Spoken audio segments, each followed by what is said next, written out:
رمضان میں ہر نیکی کا ثواب بڑھتا ہے. نفل کا ثواب فرض کے برابر، فرض کا ثواب 70 گنا.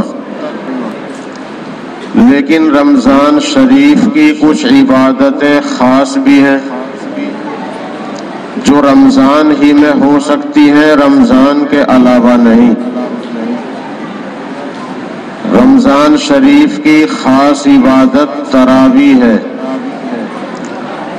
تراویح کی نماز جو پورے رمضان شریف کی ہر رات میں پڑھنا سنت مؤکدہ ہے. یہ تراویح کی نماز 20 رکعت ہے اور یہ رمضان شریف کی خاص عبادت ہے، رمضان کے علاوہ نہیں پڑھی جاتی. اور رمضان کی بھی رات رات کی عبادت ہے، اس کی قضا نہیں ہے. عشاء کے فرض پڑھنے کے بعد اس کا وقت آتا ہے.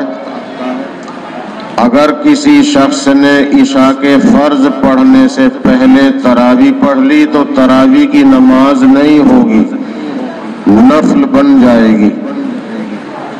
اور تراویح کی سنت اگر وقت پر ادا نہیں کی تو یہ سنت چھوڑنے کا گناہگار ہوگا. تو تراویح کی نماز رمضان شریف کی خاص عبادت ہے